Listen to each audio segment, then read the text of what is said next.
कहानी शुरू होती है बनारस के घाट के पास बने ममता निवास से, जहां प्रिया लाल जोड़े में ममता के घर उसकी बहू बनकर आती है।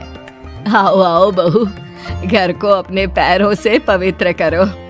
ममता घर की दहलीज पार कर ही रही होती है कि अचानक एक बहुत गंदी सी बास पूरे घर में फैल जाती है।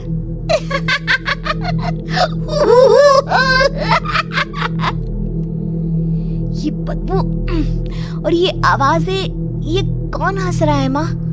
अब ये पड़ोसी ना हमारे थोड़े अलग से है। कहाँ हम शाकाहारी और ये मांस मच्छी खाने वाले। छोड़, तू ध्यान मत दे और गृह प्रवेश कर। और हाँ बहू, अपनी सास की एक बात हमेशा याद रखना, इन पड़ोसियों से तो कभी बात नहीं करेगी। अच्छे लोग नहीं है ये। अपनी सास की ये बात मानेगी ना बेटा? हाँ माँ, जो आपकी मर्जी, मैं उनसे बात नहीं करूंगी। अगले दिन प्रिया अपनी पहली रसोई बनाने रसोई घर में जाती है। ये छोकी बात तो नाक में जा रही है। एक काम करती हूँ, खिड़की खोल देती हूँ। प्रिया खिड़की खोलने जाती है। इतने जाले, लगता है इस खिड़की को कभी खोला ही नहीं गया। पर ऐसा क्यों? ओह, नॉन वेज की स्मेल आती होगी ना। 2 मिनट के लिए खोल लेती हूँ, फिर बंद कर दूंगी। प्रिया खिड़की खोलती है। खिड़की खोलते ही उसकी नजर सामने वाले घर की खिड़की पर पड़ती है, जहाँ एक लड़की खड़ी होती है, हाथों में मेहंदी, लाल रंग की साड़ी, बिल्कुल सजी धजी, मानो प्रिया की तरह ही वो भी नई नवेली बहू हो। वो प्रिया को देखकर मुस्कुराती है।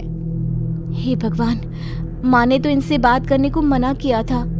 प्रिया फौरन ही खिड़की बंद कर देती है और तवे पर चढ़े रोटी की ओर देखने लगती है, पर वहाँ रोटी न होकर मछली पड़ी होती है।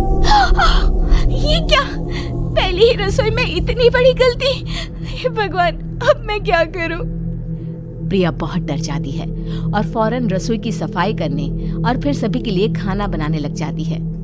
जब वो सबको खाना परोसती है, सब तो ठीक है, मैं बेकार में चिंता कर रही थी। हे भगवान, ऐसे ही बस अपनी कृपा बनाए रखना। रात के वक्त जब सब सो रहे होते हैं, तब प्रिया को पायल की आवाज सुनाई देती है, जिससे उसकी आंख खुल जाती है। ये पायल की आवाज कहाँ से आ रही है? प्रिया उठकर उस आवाज के पीछे छत की सीढ़ियों तक जाती है। तभी उसे बच्चे के रोने की आवाज आती है। प्रिया छत पर जाती है तो क्या देखती है?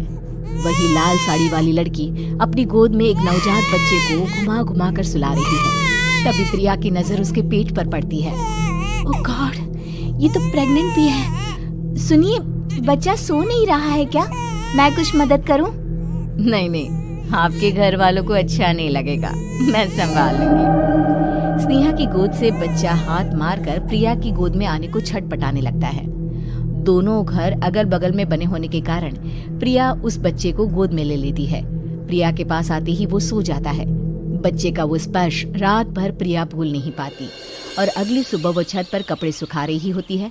तभी उसे एक औरत इशारा करके बुलाती है। स्नेहा कह रही थी बाबू तुम्हारी गोद में आते ही सो गया। मैं गौरी, स्नेहा की माँ हूँ।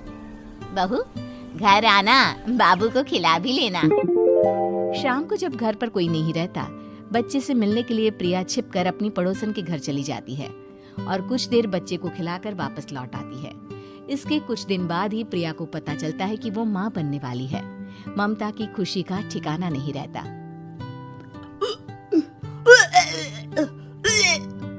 माँ जी, पता नहीं क्यों उल्टी आ रही है। प्रिया भागती हुई वॉशरूम में जाती है तो हरे और लाल रंग की उल्टी करती है। उस उल्टी में से कीड़े निकलते हैं। ये क्या? खून और ये कीड़े! माँ, माँ! प्रिया की आवाज सुनकर ममता दौड़ कर आती है, पर बेसिन में कुछ नहीं होता। प्रिया हक्की बक्की रह जाती है। ये सब क्या हो रहा है? प्रिया घबरा जाती है और अपने कमरे में जाकर सो जाती है। डर के कारण वो इतनी थक जाती है कि उसकी आंख लग जाती है। तब उसे ऐसा लगता है उसके पेट पर मानो कोई बैठा हुआ हो।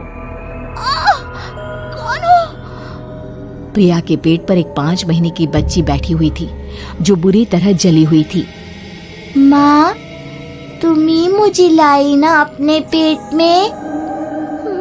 मैं तुम्हारी माँ नहीं हूँ। कौन हो तुम?